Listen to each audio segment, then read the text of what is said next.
Welcome to MuggleCast episode 380. I'm Andrew. I'm Eric. Micah. Micah, we missed you. Welcome back, Micah. Thank you. Micah back and bomb. He's back, y'all. And bomb. And another year older. Oh, yeah. Happy birthday. Thank you, Andrew. What'd you do? Low key. You know, as I think most people, as you get older, unless they're sort of those milestones, you kind of just keep it low key.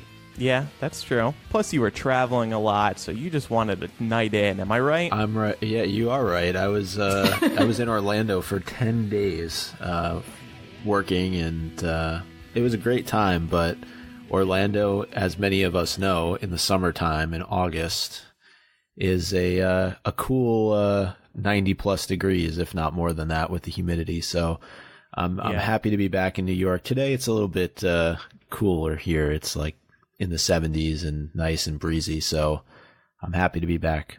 I'm happy to be back on the show too. I saw you named an episode after me.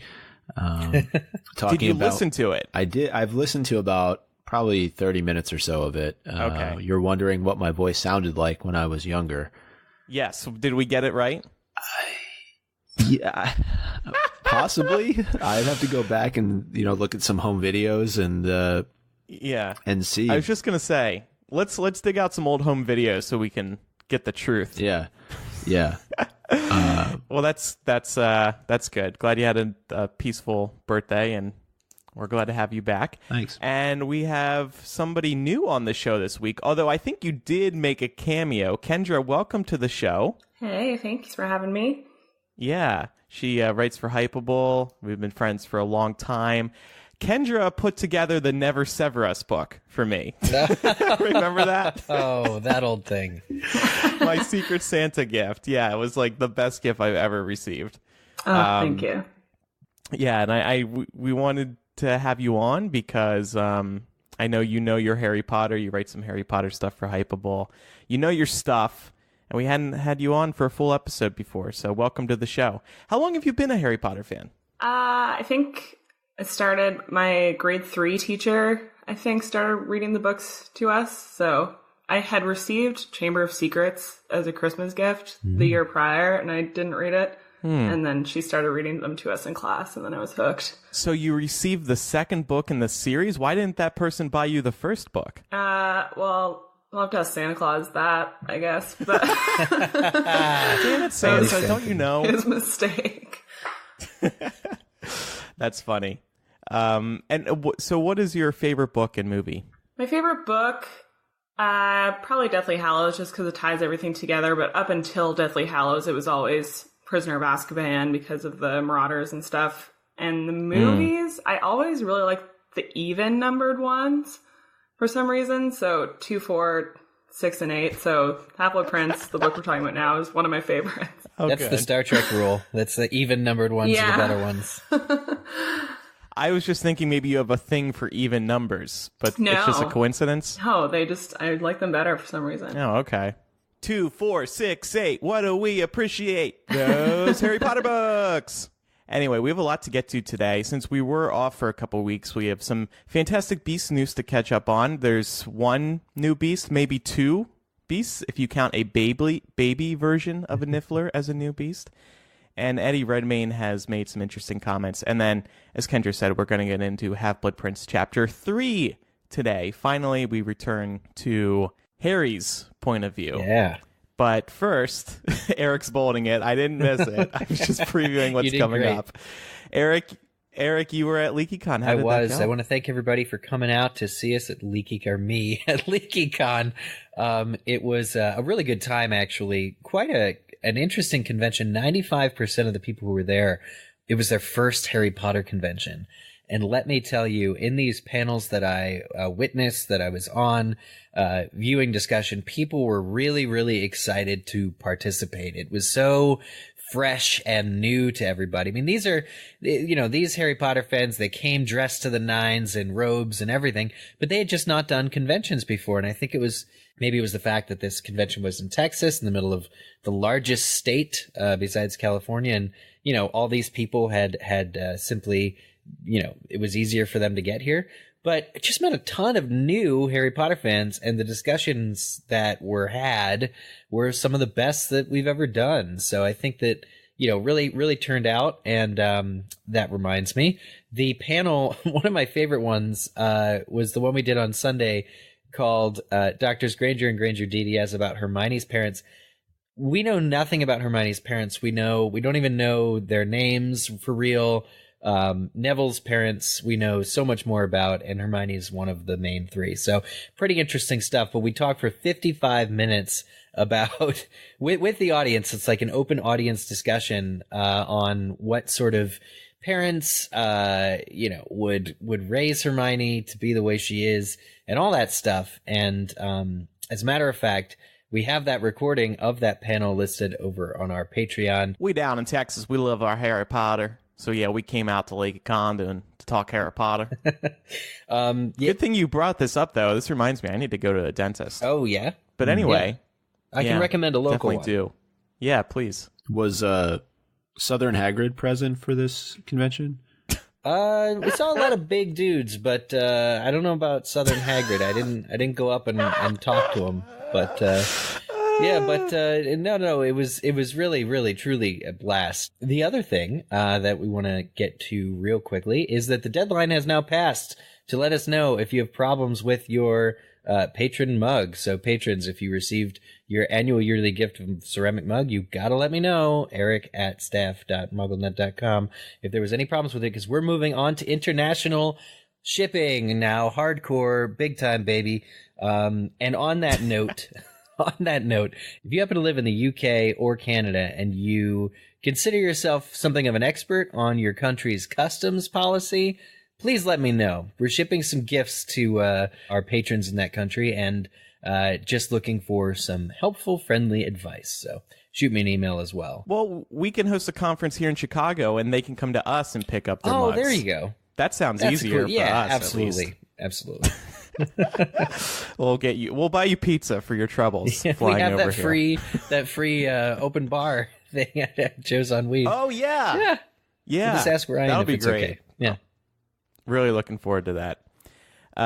Okay. Well, thanks for those updates, Eric. Let's get to some news now. So there appears to be a new Beast, and we haven't seen him in a trailer or anything, but he debuted via Funko, and Hypable actually got the exclusive reveal on this. There is a Beast in the first wave of Crimes of Grindelwald pop vinyls called a chupacabra. Now, some of you, especially if you're a Johnny Depp fan, might actually be surprised by this, because it turns out, and this is real, Johnny Depp has claimed that he has fought a chupacabra before. He actually used it as an excuse for why he didn't show up to a day of press for a movie he did a couple years ago. Huh. He had said, I fought with it for hours. They're very persistent, very mean, and I'm pretty sure it came into my suitcase. I threw him off the 23rd floor, so we'll never see him again. Thank you for understanding. So now this chupacabra, which is evidently a mythical creature here in the Muggle world as well, is in J.K. Rowling's Wizarding World. I guess it survived the fall from the 23rd floor. Yeah. Now the question is, did J.K. Rowling know about Johnny Depp's quote-unquote fight with the chupacabra and add this beast in as like a reference to him, or is this just a coincidence? I don't know. I wonder what the chupacabra is. I always thought the chupacabra was native to Central America. It is, yeah, yes. So not. I've heard. Yeah, not right. where our characters are located. Right. That's the other strange thing. Unless it somehow hopped over to Paris or America via a suitcase, maybe. Certainly but it's possible. a big enough beast in the film to be in the Funko line. Well, yeah. Still, the first round of Funkos too, not even like the second or third. Right. We're hurting for, characters. Right, we got to add in something. Oh, there's that little chupacabra that made a brief cameo. Let's get him in wave 3. Yeah. No, this is wave 1, so it's interesting. I don't know what else to say about it. Yeah, but it's pretty weird. Just I hope that either Johnny Depp completely imagined fighting the chupacabra, and that he wasn't just like high and injured a dog, right. And I hope that this is not some kind of in-joke on the part of Jake. I don't find it to be very funny. Me neither. Like, and why would she do why would she do Johnny Depp any favors by including a beast that he likes? Well, because everything's totally fine with Johnny Depp, Andrew. Oh, that's right. She could not be happier to have him in this movie. That's right. Christina, who's listening live, says, yes, it is typically in Central America and the southwestern U.S. in myths. So, but speaking of beasts, we also got our first look at a baby niffler. This new photo shows one apparently riding on a cork right in front of Newt's face, probably going 100 miles per hour, maybe in slow-mo in the movie. They're pretty cute. Yep. Not much to say there. No, I mean, there's all this concept art. It was on Pottermore as well, of like different colored baby nifflers. I don't know. I think that Warner Brothers is very keen, and the creators know how much of a success the Niffler was in the first film. And actually, there are reports now that there's going to be even more Niffler mayhem in the second one. But the only way they could up the stakes is by making something even cuter. What's cuter than a Niffler? Oh, well, a baby Niffler. Yeah. So what you're saying is you can't help but feel like this was maybe a marketing move to push some merchandise. And yet, I want it so bad. For who, though? For kids? Oh, maybe. For me. For you. This 29-year-old wants a baby Niffler. No, I've never really been drawn to the Nifflers. I kind of think the adult Niffler is cuter than the baby Niffler, but thinking of how much damage controversy. I know. But this one's probably going to have like a high little voice, and it's probably going to be cute moving around. And if the big Niffler can get into a suitcase to steal stuff, I feel like this one's going to be even more damaging. Yeah, little rascal can get anywhere. We also found out, and we're going to jump back to Nifflers in a second. Eddie Redmayne made an interesting comment about them in Crimes of Grindelwald. But we also found out that an augury is going to be in Fantastic Beasts. This has been confirmed. Augury is an interesting beast to be in this movie. We all remember Delphi in Harry Potter and the Cursed Child had augury feathers tattooed on her back. What does it mean? Interesting connection between Cursed Child and Fantastic Beasts there. Don't they foretell death? Yeah. Yes. And in the trailer, there's one looking at Jacob. Oh, no. Uh-oh. I have said before that Jacob is probably going to die in this series, but I don't think it's going to be in this movie. Yeah. But here's the augury foretelling the death. But it's kind of a goofy looking bird, though. It's not, when you think of an augury, you think of this really dark creature that foretells death, as you said. The interaction that the two of them have with each other, and if I'm remembering this correctly, is the bird's eyes kind of like pop out a little bit, like, hey, yeah, who are you? Where are you from? Like, it's not necessarily a negative interaction. Right. I see what you mean. It's a comic relief scene, potentially. It is. Right. There you go. Yeah. Exactly. But since we know the augury foretells death, every time we see this beast in the trailer, we're going to have to be keeping a close eye on them, because we know J.K. Rowling likes to foreshadow. What if this beast does foreshadow somebody's death in this film? Yeah. What I recall about the augury is that it's actually, I think, an endangered species as a result of what its cry indicates. So it makes sense that Newt would have one, or be protecting them or one of them. But you're right. Like, this is the classic way that J.K. Rowling used to drop clues every time the sneakoscope would go off or something, and we'd assume, oh, it's just it's broken. Well, if the augury cries in the film when someone walks into the room, pay particularly close attention to that character, right, for the rest of the film series until they die. And then jumping back to the Niffler for a second, this news kind of just broke, and it's a translation of a French interview, so we can't take this completely as gospel. But in this new interview, Eddie Redmayne says that Newt is a bit of a celebrity now, following the publication of Fantastic Beasts and Where to Find Them. And because of his book and writing about Nifflers, Nifflers are now very popular, and there is illegal trafficking of them. And this is probably where the baby niffler comes in, because maybe they're being bred. Oh. And everybody wants to buy one. So they're being bred, and maybe Newt doesn't like that.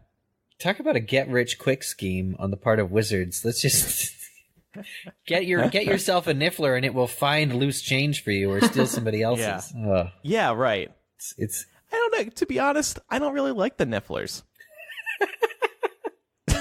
I don't find them that cute. Yeah, I don't find any beasts that cute. They need to be Disneyfied more. Disneyfied? None of these are.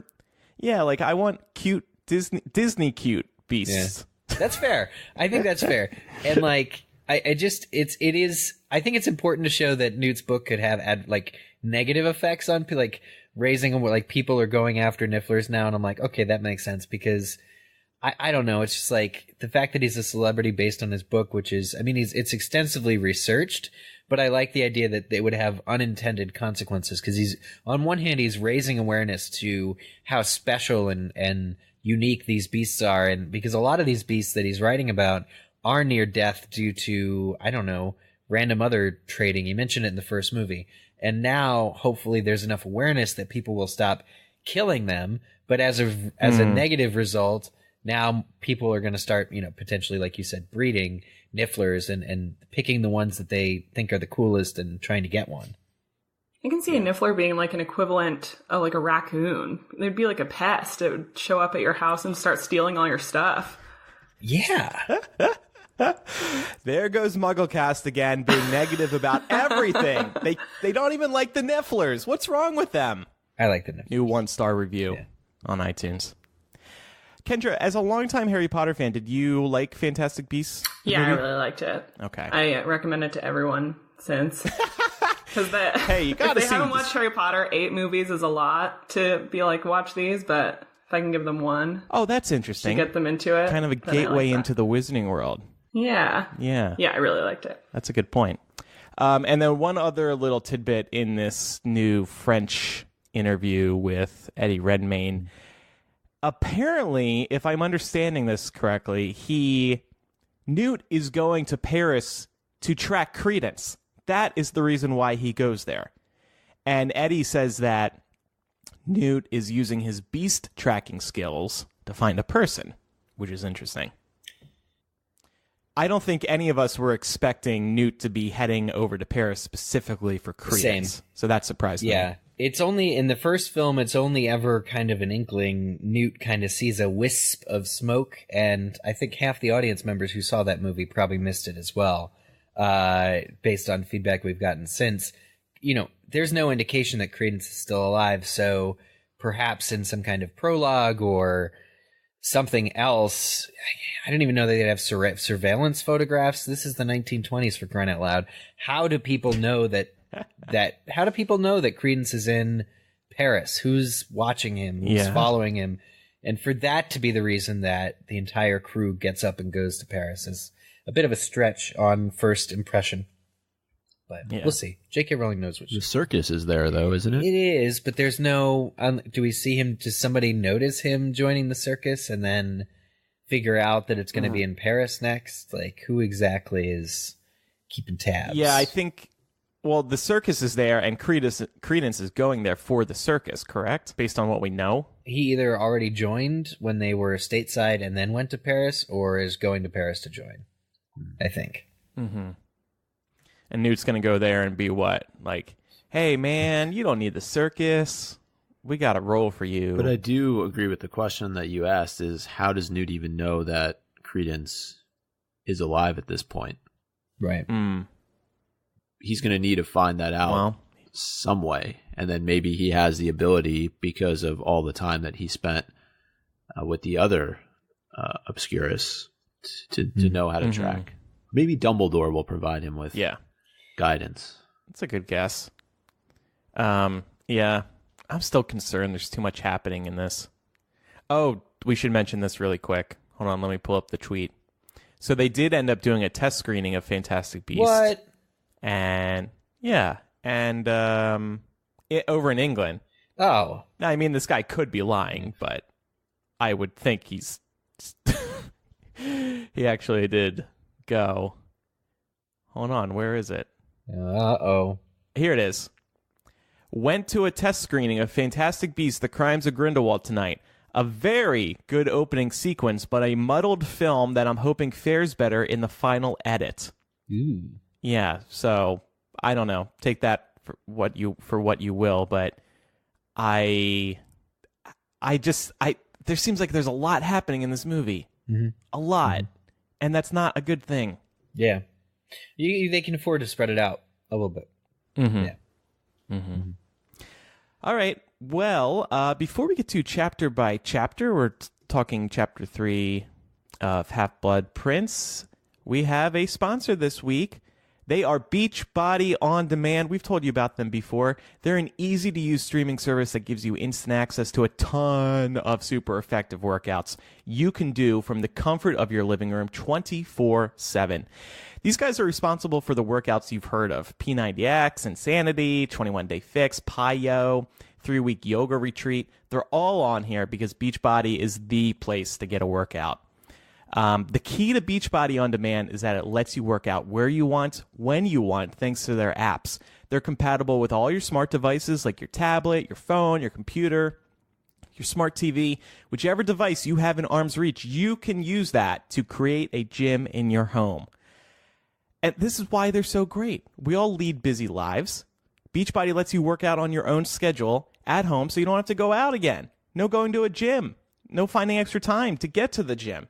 Instead, head home and work out. And there's no extra equipment required. And these work. You use your body to work out instead of, dumbbells. My personal favorite workout program, and I recommend this as a great starter program, it's UV2. It's a great way to get in a quick, fun, and effective workout. My boyfriend is actually an avid Beachbody On Demand user. He's been using it for well over a year. He loves the Shaun T workout programs, as well as one called 80-Day Obsession. He's gotten fantastic results from Beachbody. I really want you to try this. This is the solution you've been looking for to fitting in getting fit. And right now, our listeners can get a special free trial membership when you text MuggleCast to 303030. As if working out wasn't easy enough, it's so easy to sign up. You text MuggleCast to 303030. You can do it right now. Working out is easy, and now signing up is clearly so easy. Join the over 1 million people currently on Beachbody On Demand.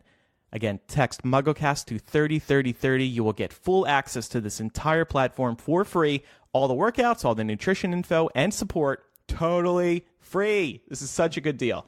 Text MuggleCast to 303030. All right, so Micah, we are asking you to lead this one, Chapter 3 of Half-Blood Prince, since you've been off past 2 weeks. It's your turn to work. Wait. You mean the past 1 week, right? I don't think we had 2 shows in the last 2 weeks, did we? That is accurate. I'm just, you haven't. Don't want any fake news being thrown out there. Both of you guys were down in Florida while I did a whole convention without you. So I'm really not going to talk this episode. I don't believe that for a second. I'm going back to bed. And wait, which part? That you won't talk. Not talking. Okay. So, Chapter 3 of Half-Blood Prince. Actually, one of the things I want to talk about, and I think you guys touched on this with Spinner's End last week, was I forget just how much happens in the course of a chapter, because I'm so accustomed to thinking back to the movies. And the fact that this wasn't even in the film really kind of bothered me. Me too. I was thinking that too, because I still remember the feelings I experienced while reading this chapter. And I'll get into this later, but it's such a great payoff chapter. Yeah, it is. And it's something I think that a lot of us, and I know we asked a question over on Patreon, that readers had been waiting for. We were waiting for this interaction to take place between Dumbledore and the Dursleys, and it finally happened. It was probably everything we had hoped for and more. But I was a bit disappointed. There's a lot that happens at the front end of Half-Blood Prince that doesn't make it into the films, and so instead we get Harry just kind of hanging out at a diner in the subway station, checking out some girl, and Dumbledore, showing up on the other side of the tracks. So I do like that though. I like him. I like that sign, that little magic or whatever it says, like believe it, a little magic. It's the perfume, thing. Yeah, he shows in front of it. I like the way that which made it into the theme park too, which was a nice little we reference. all took a photo in front of it. But I love that photo, so I'm biased towards this film scene. I have to say that for me, Michael Gambon was still not Book Dumbledore at this point, and so I wouldn't have liked it if I saw it, if we had the Dursleys back, and if Dumbledore is, because Dumbledore in this book, in this chapter, is very. I'm not comfortable with how he treats the Dursleys. I'm not a Dursley apologist. Really? But I think this is not the best that Dumbledore's ever been. I think it's great to see him, especially because he spent all last year ignoring Harry, and we know why. But after the recent shout out at the end of Book 5, when Sirius died and Harry took everything out on him, and then Dumbledore told him about the prophecy, now we're seeing Dumbledore take a new approach. So I like it for that reason, because he is picking Harry up. He's explaining some magical things, magical concepts, and then taking Harry on an assignment. But he's still just kind of like using him, and he's really mistreating these poor Dursleys who are just very shocked. Harry did not. Well, before go on. Well, before we get into that, let's start at the beginning of the chapter, Micah, and we'll just go in order. Yeah. What happens. So the chapter opens up and Harry's actually asleep, right? And we're kind of getting an overhead view of so really it's not even, we don't even get from Harry's perspective until later on in the chapter, so we're really being starved of Harry, but it's kind of like this overview of his room, and it's going from one news clip to the next, and you're getting a sense for what's going on. There's one that says Harry Potter the Chosen One, Scrimgeour succeeds Fudge. There's a list on what to do when you're out and about in the wizarding community, because there are Death Eaters and Voldemort is back. And I kind of wondered, at least with the first couple of headlines, are we meant to feel safe? Is this a way for, yes, it's a way for us to get the sense that there's a lot of bad things that are going on. But at the same time, I'm wondering, when there's this buildup of Scrimgeour taking over from Fudge, and all these rules that are being put in place, is it meant to kind of downplay the fact that Voldemort is back?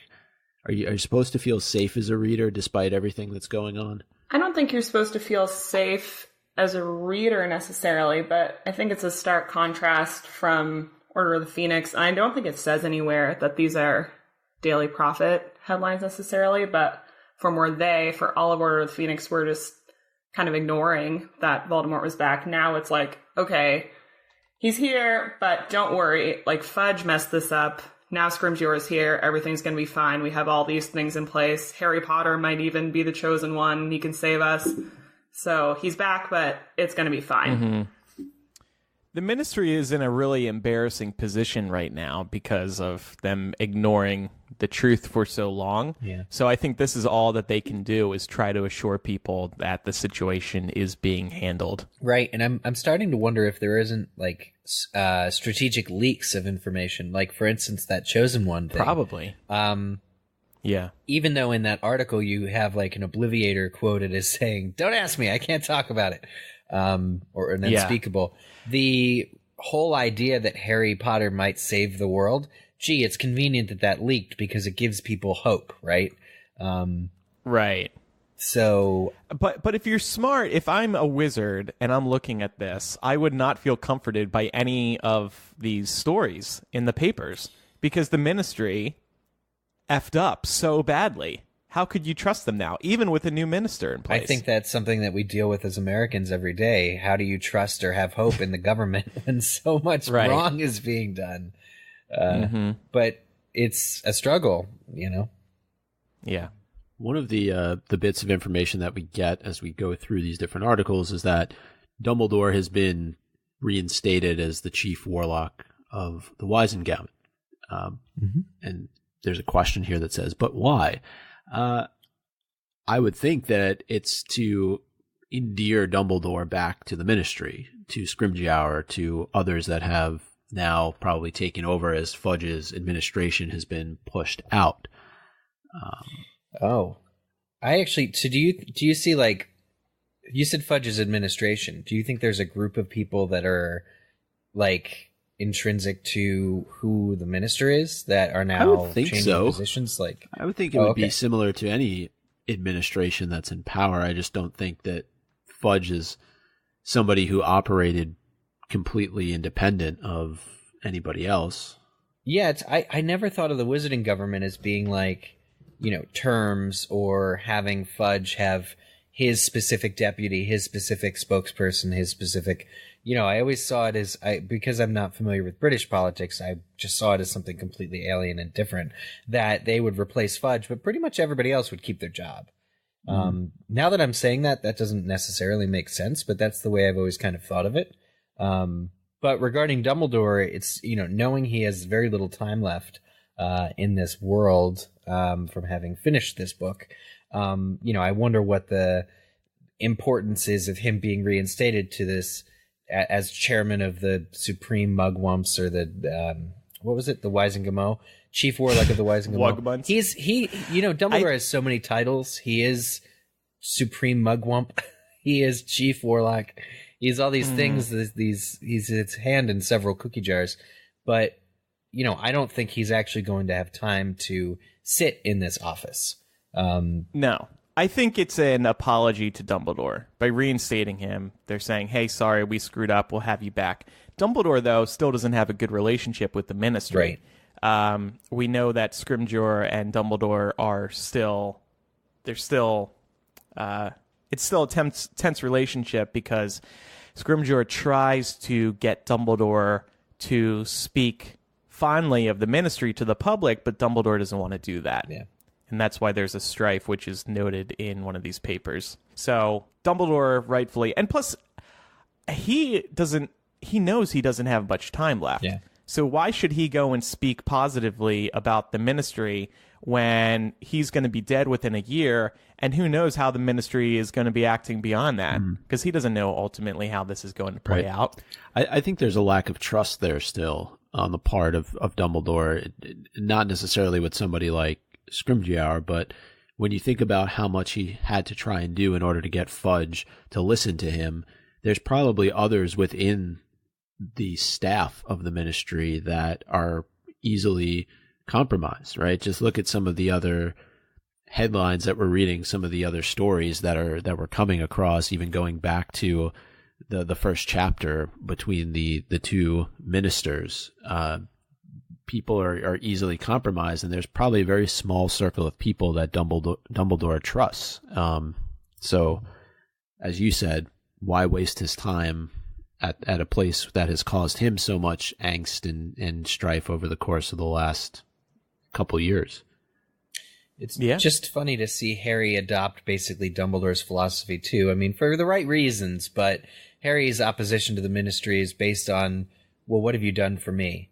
And, that seems to be what you guys are thinking Dumbledore is saying too.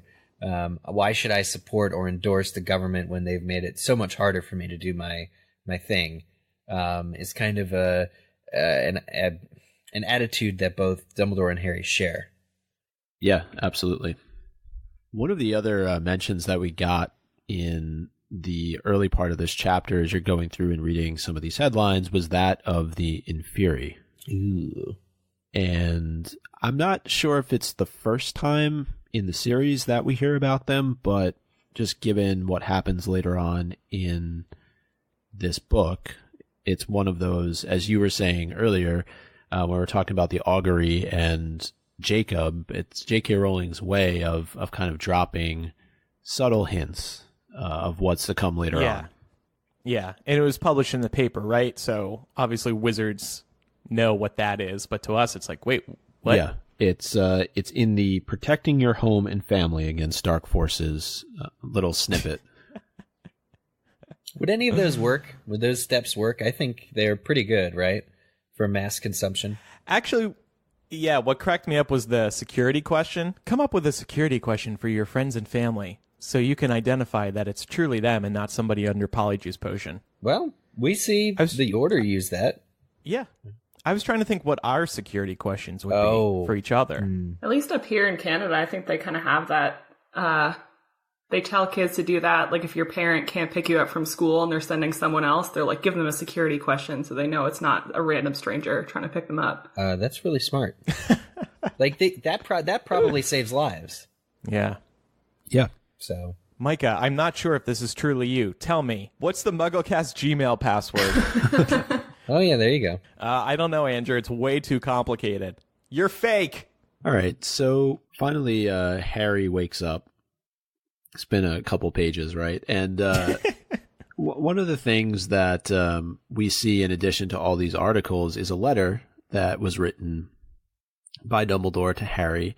And we get the sense from Harry that he's very he's unsure that Dumbledore is actually going to do what he says in this letter, and that's show up at Privet Drive. And I wanted to know if you all thought that this was a result of their relationship from Order of the Phoenix. Does he just not put a lot of trust into Dumbledore anymore? I think that, I would say that that's a good guess, Micah, but that's the last thing on Harry's mind, seemingly.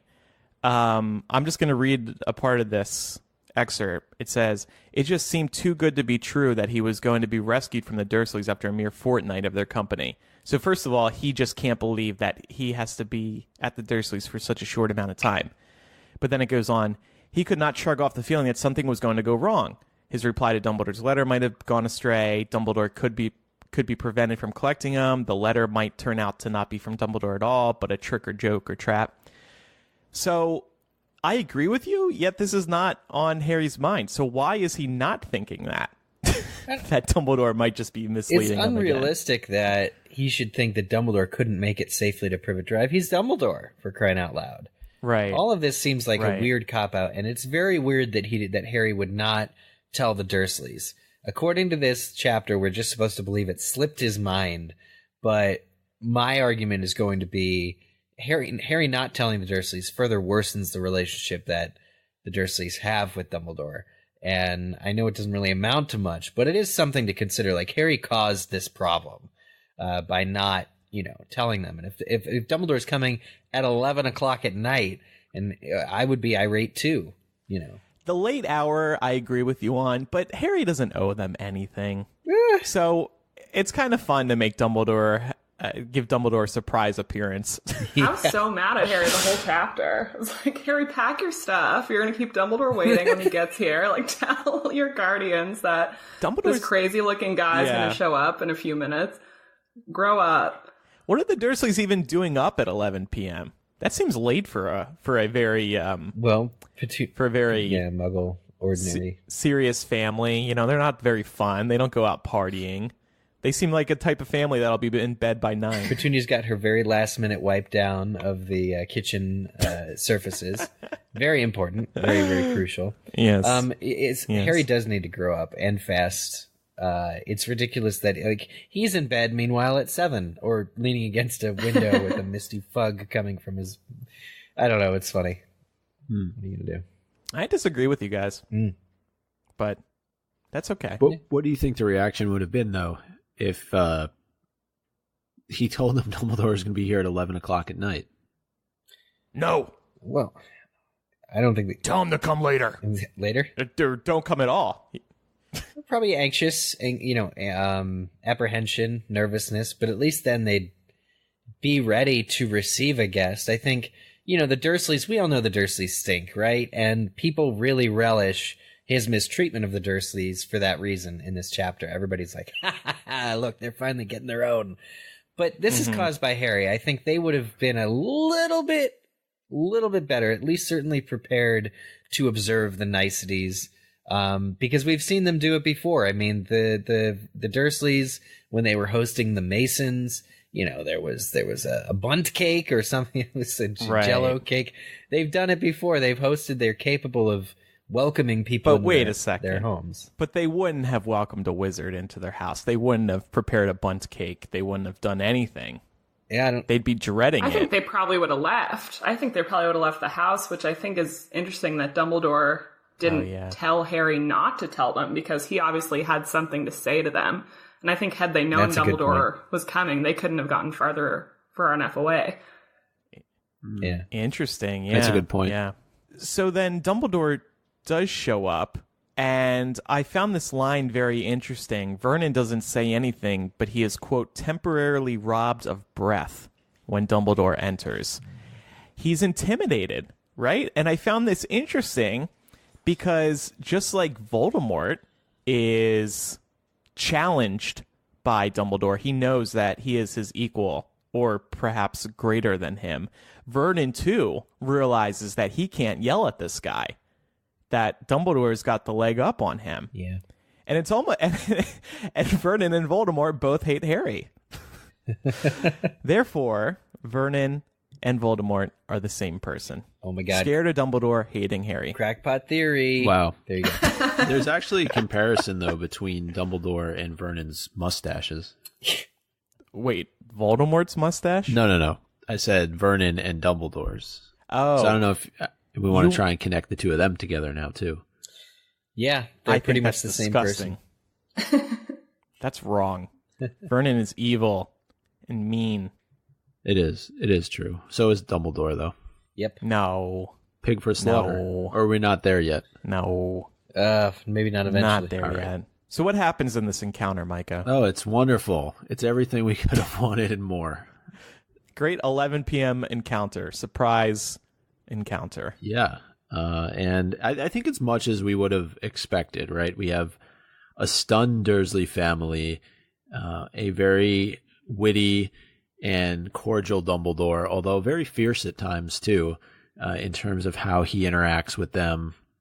He invites himself in, saying that, let's suppose that you've invited me into your home, and he steps in.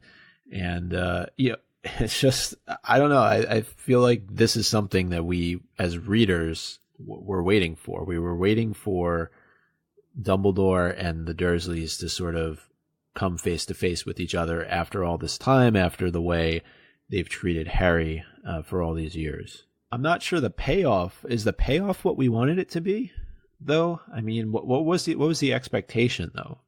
Just like a good stern talking to? I think so. Yes, I love this chapter because finally somebody, and who better than Dumbledore, to face the Dursleys face to face and put them in their place for how they've treated Harry over the years. Dumbledore nails them multiple times. He also nails them physically with these glasses of mead. But it's just so nice to read. Finally, somebody gets to talk down to the Dursleys, and they're silent. They can't do anything. Dumbledore is making no effort to really explain himself or where he's coming from. He gives them a stern talking to, but he ultimately leaves them with more questions than answers in terms of what did he mean when he said we were mistreating Dudley? You know, people don't get it, and maybe it's supposed to be plain as day, but I'm just not 100% sold on what Dumbledore is getting at. And meanwhile, honestly, in this chapter, the way it reads to me, the Dursleys are Dumbledore's prisoner. I'm sorry, but they just are. He drew a wand so rapidly that Harry barely saw it, I'm quoting. With a casual flick, the sofa zoomed forward and knocked the knees out from under all three of the Dursleys so that they collapsed upon it in a heap. Another flick of the wand and the sofa zoomed back to its original position. Who are the Dursleys to contend against Dumbledore's magic? He's forcing them to sit down, forcing them to drink drinks that they don't want to drink. Forcing them into a conversation just because he wills it to be so. This is very much the Dumbledore that fell in love with Grindelwald and wanted to subjugate the Muggle world. Dumbledore hasn't changed at all. Wow. Yeah. All right. I think in this case, it's kind of the mark of a dying man is what I'm seeing. Like, I've got all of this stuff to get done. I don't have time for politeness. You've mistreated this kid for so long. I only have this one chance to say this to you, and also I'm not going to deal with you. We've got to get this stuff done. I'm going to do whatever I have to do and not let you get in my way. Good point. Mm-hmm. Mm-hmm. That's a great point. Yeah, it works. It's just rough around the edges because Dumbledore is, maybe because Dumbledore is dying. But for me, there's a little bit of joy in seeing the glasses rub up against the temples of the Dursleys, but then I have nothing but empathy for how uncomfortable that would actually feel if it were me. I definitely have empathy for Dudley, because really every encounter he's had with a wizard has been like him just being either attacked by a Dementor or just relentlessly bullied. Right. But see, Dumbledore wouldn't do this if the Dursleys had treated him nicely. So this is their fault, and that's why I don't have sympathy. Mm. And by the way, what does Dumbledore mean when he says that they've treated Dudley very poorly? I think he's just looking at Dudley being very overweight and suggesting that giving into his every indulgence has just been done. He says what? Irreparable harm, right? To the boy. Mm-hmm. Yeah, they've basically just spoiled him so much that he has no chance of surviving in the real world without them. Which that's a bit unfair, right? I mean, I think that it's a little bit. He's large and spoiled, only child situation, and they don't realize how they've mistreated him because they've only treated him one type of way. They don't know any other way to treat Dudley than by giving him the best. But it's not Dumbledore's line here that causes Dudley to grow into the character we see in Book 7 when he has that tearful goodbye with Harry.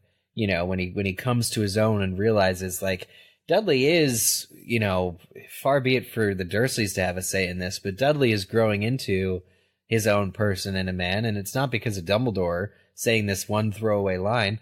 Dudley is not lost cause or, you know, hurt for life or irreparably damaged. I mean, Dumbledore's just making a fat joke and leaving, piecing out. But do you think, and this may be going a little bit off topic now, but Dudley treats Harry the way that he does because of the way Vernon and Petunia treat him? I think he's leading by example, Libby, who is listening live on Patreon, she says, do you think Dumbledore's speech to the Dursleys was another form of emotional manipulation towards Harry? Like, look, Harry, I'm on your side. I'm defending you, finally, from the Dursleys. Because he knows he is dying and he wants Harry to think of him fondly or trust him with what he knows he is asking of Harry at the very end. I think that's a good point. Yeah, I think it also helps Dumbledore's cause in the very next chapter. He knows what mission he and Harry have to go on, and he wants Harry to be as close to his side as it can be. So he might be overcompensating. I think that's the right way of looking at it. And Daisha, hopefully I'm pronouncing your name right, she says, this may be too deep, but Dumbledore entered their home without real permission, forced them to stay there. He scared them. This all happened in their own home. How are they ever supposed to feel safe in their home when their son grew up when a wizard can just come in any time and hold them hostage? Exactly. They are his hostages. Yeah, pretty damaging. Yeah, I guess I don't think we would ever have looked at this way right when the book first came out. So I think it's definitely interesting that we're kind of taking this perspective of Dumbledore being a bully, essentially. Yeah, I still don't mind it. You're still all for it. Can some of you who agree with me please write in and help me out? Well, one thing that's worth mentioning that happens at the very onset when he meets Petunia, he says that they have corresponded before, of course. And Harry thought that very odd way of referring to a howler that he had sent. There was a lot of theorizing, of course, around this particular statement, and we find out more, of course, in Deathly Hallows. Yeah. Right. It's kind of beautiful to have this moment that is overlooked by the text, but Petunia sees Dumbledore for the first time and is, again, robbed of her breath. As the reader at the time, you think it's, you know, the same thing with Vernon. He's just so flustered. But Petunia, we learn, is, you know, seeing the man in person for the first time, the man that she as a little girl wrote to asking to be part of Hogwarts, and, you know, the letter she got back was thoughtful and careful and apologetic.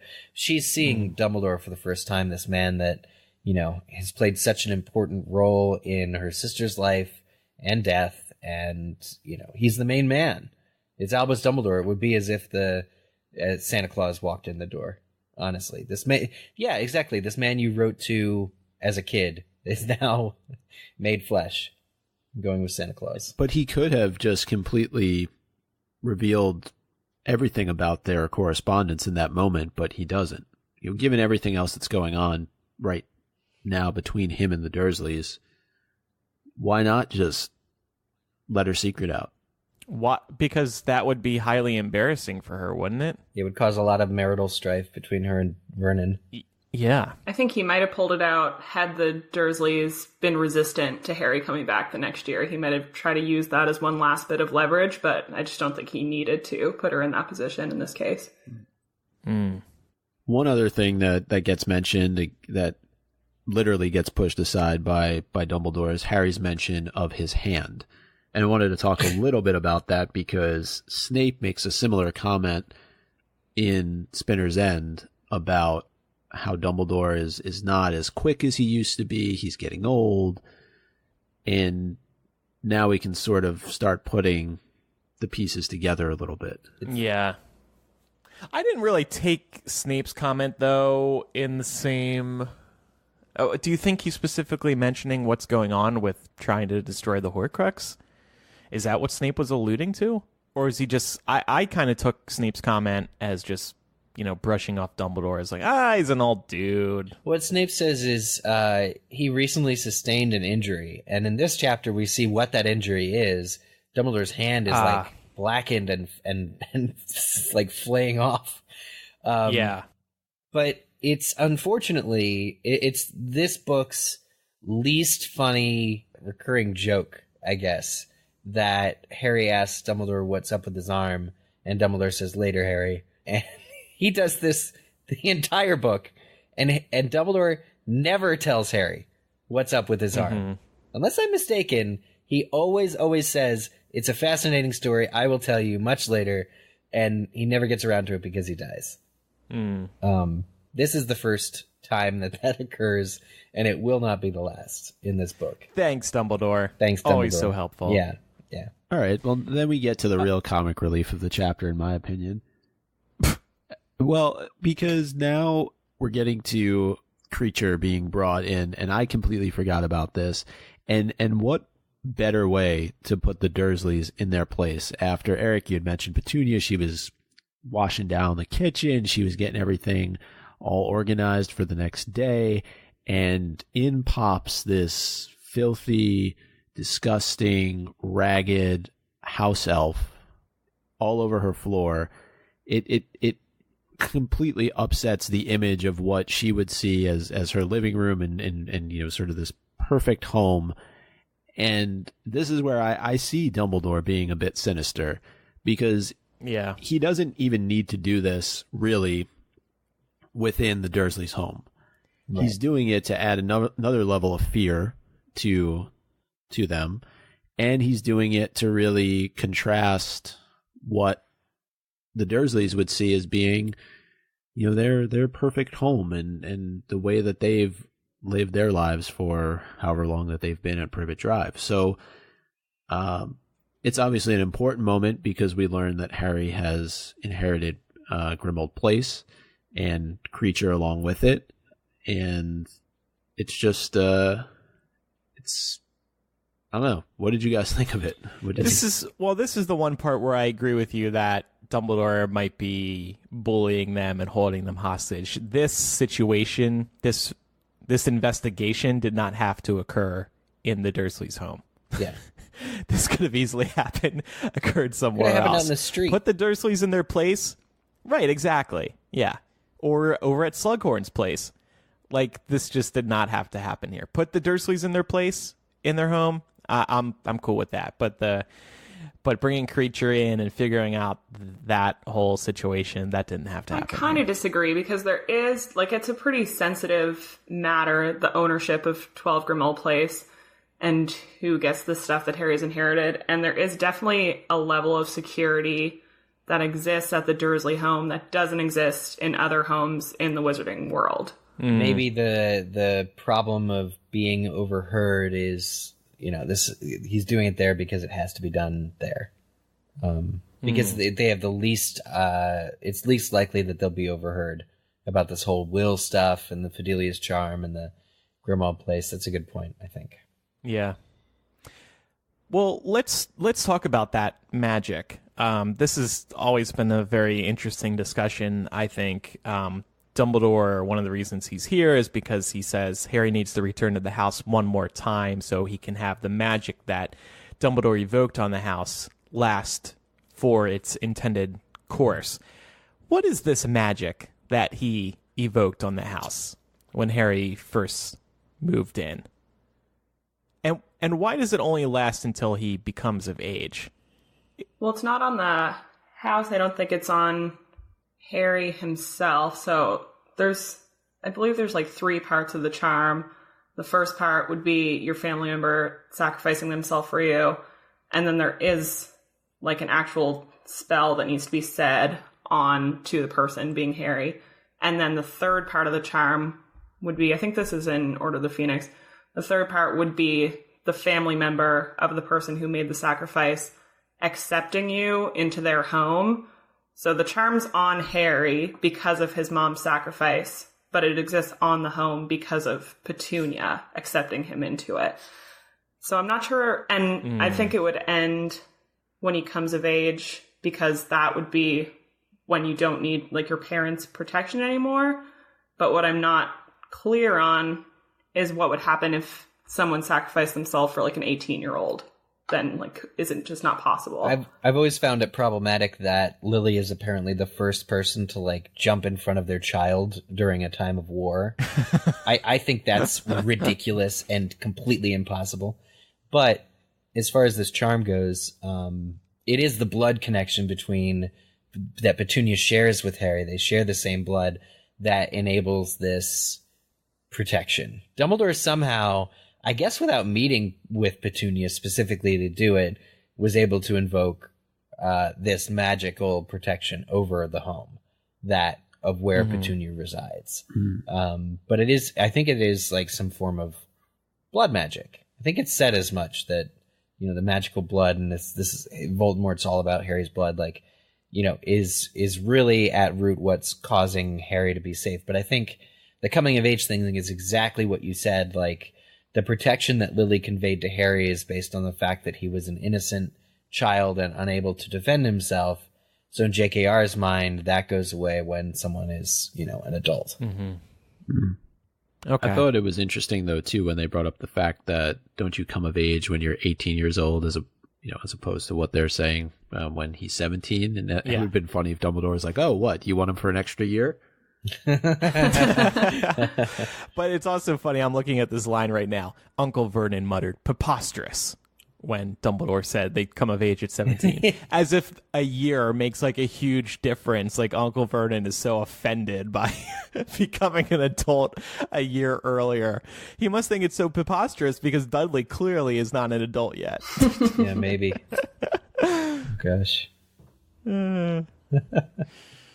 So Creature gets sent off to the Hogwarts kitchens. So that'll be interesting, I'm sure, later on.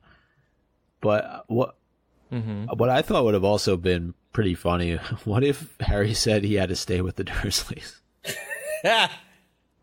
Oh my gosh. Here, Petunia, you have a willing and helpful servant to help you clean things. Man, Creature would just ruin that place. He would just completely destroy it.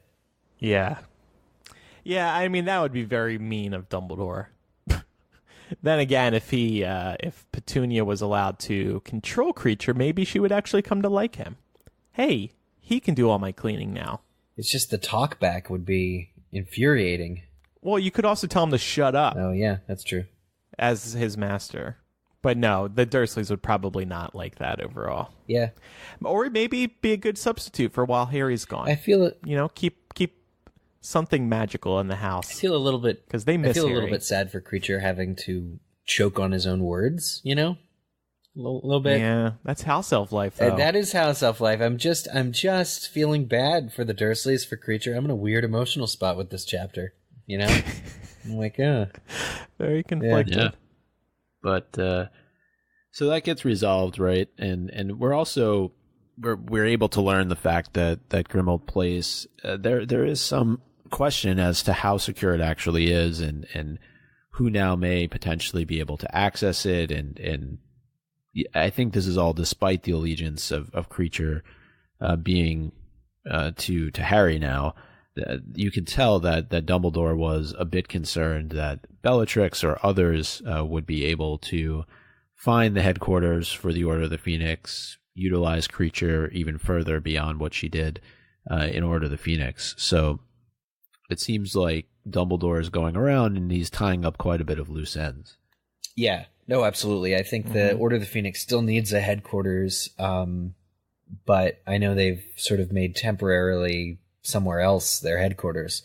But it is a bit of loose ends tying, and it's a little bit of a credit to Sirius, just a tiny little bit of a credit to Sirius that as a result of these tests, these experiments that they do, Dumbledore says it looks like Sirius knew what he was doing when he left you all of his stuff in his will. So Sirius had to, really kind of investigate to see if there were any charms that would affect somebody else's eligibility to own Grimmauld Place, and apparently there weren't. Yeah. I never doubted Sirius's ability to have this worked out, because he knew he was always a risk, that he could die, and he would want his affairs in order should he pass. I think the question becomes what I don't know. I'm not necessarily... his parents did, though. Yeah, but still, don't you have faith in him to fix that all? Yeah. Fix all that? I did. I knew you had it under control, buddy. How's the veil? Oof. That's rough. That's rough. What is on the other side? One other thing I did want to bring up, because I know we're probably pretty close to wrapping up this chapter, and it can kind of tie into this question about where do vanished objects go. Yeah. I don't know, Eric, did you put that there? Mm-hmm. Yeah, I put that here. Sounds like one of your questions, so I just wanted to... I borrowed it from the door knocker and the Ravenclaw... But speaking of vanished objects, I thought it was, again, very well done on the part of J.K. Rowling to use a bottle of mead, right? We know mead comes into play later on in the story, of course, being sent to Dumbledore. And that's, in fact, what he serves up to the Dursleys. And I don't know, I just think it's another instance of not foreshadowing, but planting seeds so that you should be thinking about these types of things. That is interesting. Vanished objects, I don't really know what to say about that, but I think it is kind of interesting that they can move all these objects. Well, no, what I mean is Dumbledore out of nowhere conjures a bottle of Madame Rose Merita's, fine oak matured mead and glasses. He conjures them out of nothing, which if it's one of Gamp's laws is you can't create food out of nothing. So, I mean, I'm assuming meat is food, question mark. But clearly that bottle and those glasses were existing somewhere, and probably somewhere far away. I mean, Hogwarts is a great distance away from where the Dursleys live, we can assume. And so Dumbledore, with the flick of his wand, made these things appear. They came from somewhere. They were summoned, but not as messily as Accio. Remember in the first task during Book 4, when Harry has to summon his broom, and it breaks the chains and comes through the windows and the walls and flies to him and gets him. Dumbledore did something a lot more stealthily, a lot smoother with these bottles. And then, at the end of the chapter, he moves Harry's trunk, his living, breathing owl, and his other supplies to the burrow with a flick of his wand as well. This is magic that... My point is we didn't see this before. I believe they exist between life and death at that King's Cross station that we see in Deathly Hallows. All the vanished objects are there? It's all there. Yeah, J.K. Rowling didn't have room to fit that in, but they're all there. But also, doesn't he kind of summon Kreacher out of nowhere? Where does he come from? Because he couldn't have apparated in just on command. Well, look, Dumbledore is one of the most powerful wizards of our time. He's got this all figured out. I just mean to point out that it's magic we've never seen before. Right. Yeah. And then there's this final line in the chapter, which I think is one of Dumbledore's best. He says, "Let us step into the night and pursue that flighty temptress adventure." I love that line. But what does flighty temptress mean? It means the chance to seek out adventure comes and goes. It tempts you. But what does flighty mean? It's only there sometimes? Prone to taking off, not substantial, non-corporeal, it's a tease. Adventure's a tease. It gets you interested and then might not be promising, might not be rewarding, but it's tempting you to go on the journey kind of thing. I have this article up from bustle.com, 11 Harry Potter quotes about adventure, and it has this quote, and then it says, "See? No one can resist a little adventure, not even grown-ass wizards like Albus Dumbledore." I think it's wrong to characterize this next chapter as an adventure. I mean, it's a little bit of a misnomer, if you ask me. Well, it's a mission. It's a gamble, maybe, at best. It is a gamble. But Dumbledore's got pretty much everything aligned to make this, introduction to Harry and Slughorn. I know we'll talk about this next time, next chapter.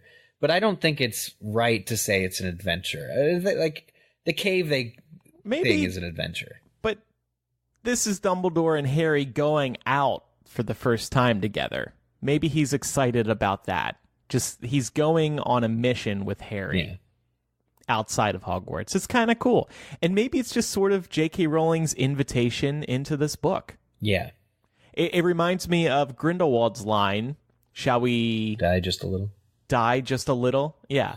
And I think the Heyman or Yates had said it's kind of an invitation to what's ahead. That's the vibe I get from this. Agreed.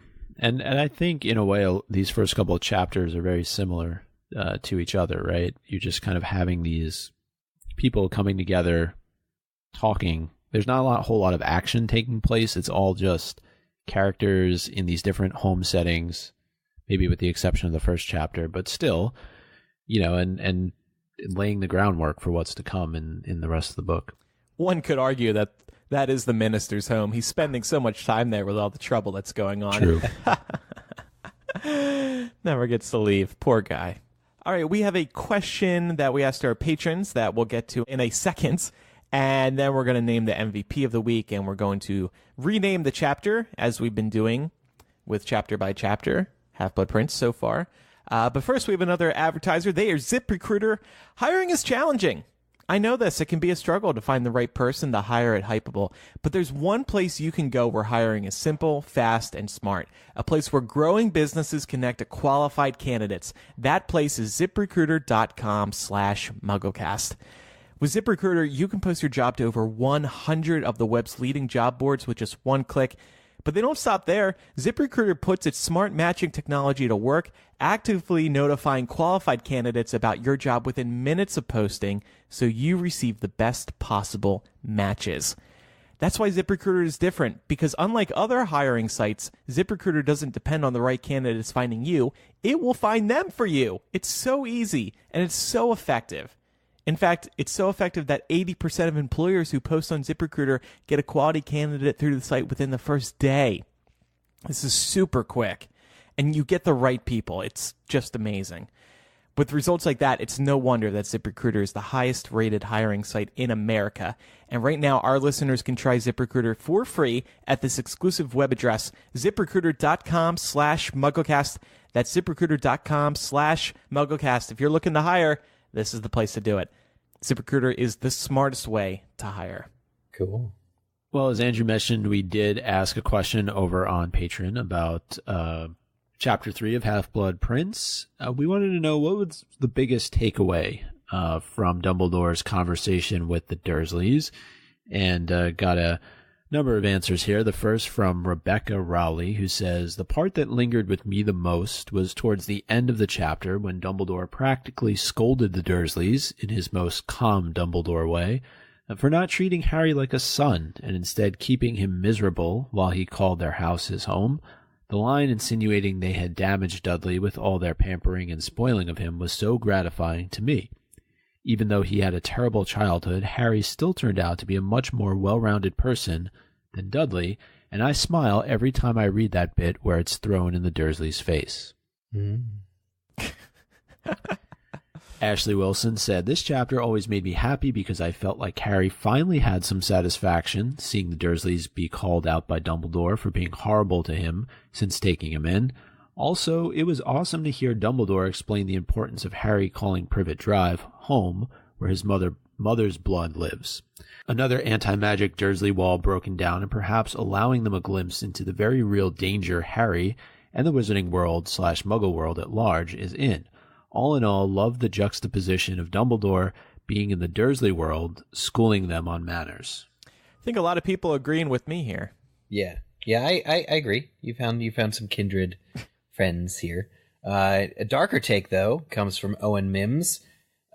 He says, after the revelations of Book 7, I think this conversation might be a brief glimpse into the Albus Dumbledore that once found a kindred spirit in Gellert Grindelwald. He flaunts his powers in front of them, knowing full well their feelings toward magic, which is made worse by his knowledge of Petunia's envy toward her sister. I think this is the prideful Dumbledore, the manipulative Dumbledore, the Dumbledore that is perhaps upset that his plans were endangered because this family of Muggles mistreated his prized agent. Interesting. This is like Retribution 101 for Dumbledore. Mm-hmm. He's angry. He's going to grind some temples with some glass. Steph doesn't agree, though, with some of the people siding with me here. She says, too little, too late, Didor. Oh. Yeah. Interesting nickname for him. Didor. Yeah. What does she mean by that, though? That he's coming to Harry's defense in regards to the Dursleys too late? Yeah. Well, yeah, I mean, he clearly knows how he's been treated all these years, and he's done very little about it. Yeah. Okay. Leanne said, my favorite part is still the absolute refusal of the Dursleys to accept the existence of anything magical, even when it is literally slapping them in the face. Dumbledore's humor is the best. I love that they finally get a small taste of the treatment they have given to Harry for over a decade. And finally, one more here from Evelyn Blake. It's very humorous, but it has a dark undercurrent. Dumbledore clearly wants to let the Dursleys know they were not doing a good job all these years. Why didn't he confront them before? Very sad the whole scene with the Dursleys got replaced with the dumb scene with a girl in a coffee shop. Yeah. People complain about how the tone needs to be, quote, darker, but J.K. Rowling is so good with combining light and dark, it was all a huge missed opportunity. I like the cafe scene in the movie. But in replace of the Dursleys? No, I want more Dursleys in the films, that's for sure. Yeah. All right, thanks to patrons who contributed there. We do that pretty much every week over at patreon.com/MuggleCast. Get some of your feedback on the show. Let's name the MVP of the week, the most valuable Wizarding player of the week. I usually like to do a jokey type of pick, but this week I gotta say Dumbledore, Didor, ruled in this. I said that first time I read this, I just remember feeling so good. It gives you so much payoff. Finally, somebody is putting the Dursleys in their place. I don't think I expected it to ever happen. So reading this for the first time, I was like, yes, thank you. They mistreated him. And yes, they do treat Dudley like crap as well. So I was all for it. Eric, who was your MVP? I got to give it to my man Sirius, the Godfather with the mostest. Even in death, he's just, before he died, making sure that the protections that his crazy family and relatives would have put on the building did not interfere with his wishes for Harry, a non-black, to receive his property and all of his holdings. So super cool. Good on Sirius for thwarting sort of the last middle finger to his extended estranged family. Mm-hmm. Very MVP stuff. MVDP. Yeah. I ended up going with Hagrid because he got his hippogriff back, Buckbeak, with wings. But I'm sorry, Mike. That doesn't make him the most valuable player. That might make him happy, but not valuable. Come on, you're a sports guy. You should know this. Yeah, well, I mean, I'm trying to not pick the ones that were already selected, so... Fair enough. I just like giving you a hard time. How about you, Kendra? My pick was creature, whom I just generally love. But I think in this chapter, he shows an impressive amount of defiance for a house elf, and kind of always does. Like, he really likes serving the blacks, and then when other people move in, he's like, I have to serve you, but I'm going to make you pay for it. And he kind of does the same thing here, where they force him to be quiet, but he still has a temper tantrum on the floor. Like, he kind of just does what he wants, despite having to do what he's told. Yeah. All right. Good pick. Yeah. So now let's rename the chapter. Let's create a title that better reflects what we saw. This chapter's title was Will and Won't, referring to Creature saying he won't, but then he does. And then the will is Sirius as will, right? That he's reading. Oh, that, I never noticed that before. Double meanings. Yeah, it's a difficult one to understand. I only got it this reread through too. I thought it was just like wordplay, will and won't, because Creature's like, I will, I won't. Yeah. But I get it now. Anyway, Nice. this chapter is definitely in need of some renaming. It's too hard to understand. We have to rename it. My pick is Half-Blood Prince, Chapter 3, Deal with It. Referring to Dumbledore entering their house. Clearly, I'm a big fan of Dumbledore's actions. Clearly. I went with Half-Blood Prince, Chapter 3, Angry Door. I didn't think he was angry, but all He's right. righteous. I went with Half-Blood Prince, Chapter 3, When Creature Met Petunia. Aw. Two people you'd never expect together. Violins are playing. I said, Half-Blood Prince, Chapter 3, my godfather died, and all I got was this lousy house elf. Perfect. It's perfect. Kendra's the MVP of And this episode. Yeah, I agree. And to be fair, a lot of money. Yeah, in a house. Not that he needed it, though. Okay. Well, to wrap up this chapter by chapter segment, we have a crackpot theory. Eric, did you find this? I did find this. This came into our email inbox, and it's a crackpot theory in the vein of what we did last week, where a throwaway line is used to justify or extrapolate like what could have been or could be going on in like it's never explicitly proven kind of way. So this is actually based on a line that happens in chapter 5, but it has repercussions, which is why I'm mentioning it in chapter 3 for us to take a look at. In chapter 5, Molly Weasley asks Dumbledore where she expresses surprise that they arrived in the middle of the night, and Dumbledore replies, "We were lucky." And the question becomes whether or not Dumbledore was using Felix Felicis this whole time, including in chapter 3, the chapter we just read, to help him achieve his ends. So here's the full email I'll really read real quickly. Beth Curry writes, "Hi guys, I only discovered podcasts about a month ago, but I have subscribed to MuggleCast and enjoy listening to current and older episodes and hearing all of your theories. Thanks. My kids are named Lily and James, yes, after them, and I've loved Harry Potter since 2000 when I was in law school and needed something fun to read over a school break. When I first read chapters 3 and 4 about Dumbledore's visit to Privet Drive and Slughorn's temporary home, I assumed Dumbledore was just quirky and odd. However, after I read in chapter 22 what Harry's experience was like under the effects of Felix Felicis, I realized that's exactly what Dumbledore used to ensure the Dursleys cooperated with his request to allow Harry to return. Sirius's will would have effectively conveyed number 12 Grimmauld Place to Harry, and Slughorn would return to teaching at Hogwarts. Dumbledore acts very un-Dursley-ish and is practically begging the Dursleys to expel both of them from the house. And he spends most of his time at Slughorn's in the bathroom and then says he knows a lost cause when he sees one. Those are not the typical ways a person would try to get what they want. There's no flattery or begging. He doesn't even really ask Slughorn to come back. Slughorn just assumes it and discusses it with Harry. On the very first page of chapter 5, Mrs. Weasley expresses surprise that they arrived in the middle of the night. Dumbledore replies, "We are lucky." And when Slughorn teaches the first day of potions class, he already has a bottle of Felix Felicis brewed, although I doubt he carried it with him or had the ingredients to brew it while on the run. I believe Dumbledore had brewed it and only used enough for a few hours' luck. So, this kind of crazy, but for me, it explains chapter 3 a little bit. Yeah. Definitely a crackpot theory that seems possible, but I think the elements that Beth explains can be explained otherwise. Like, for example, the Dursleys cooperating with Dumbledore. They cooperated because they were scared of him.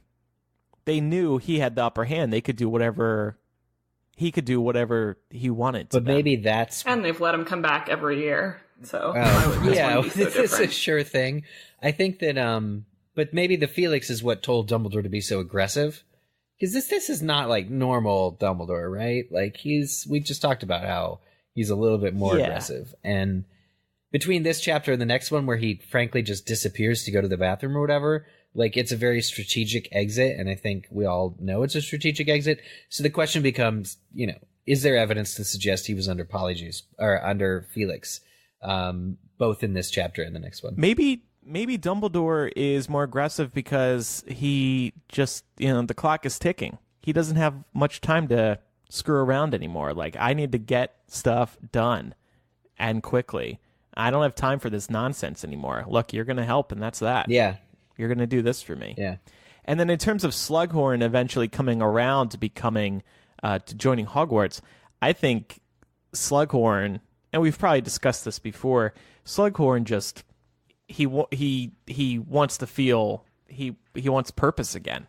He wants to do something. Yeah. And Dumbledore knew that he wouldn't be able to resist trying to collect Harry, which is why he brought Harry with him, and kind of explains why he disappears as well. Right. But I do like the theory. Yeah, I do too. Yeah. It is crackpot. That is a great crackpot theory.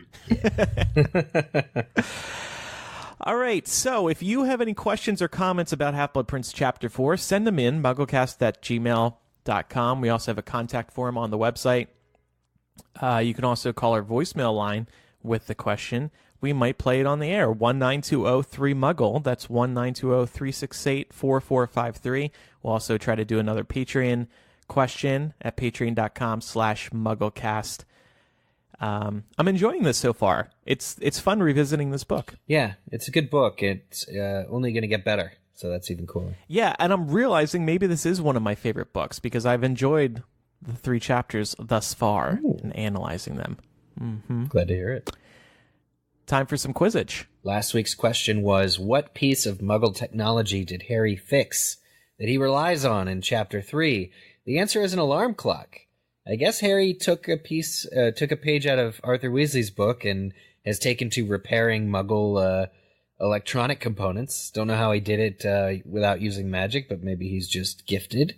The answer was the alarm clock, and the people who got the correct answer and submitted it to us over on Twitter include Sean Brady, Andrea F., Joe T., Ruthie, Hannah, Aiden, Karen, Jessica, Count Ravioli, Aaron Duffy, Muggle Zoologist, Robin, Danielle, Becky, Lauren, Charlie, Home, Chicky, Sarah, Lara, Brigham, Jason, Tommy, and Olivia.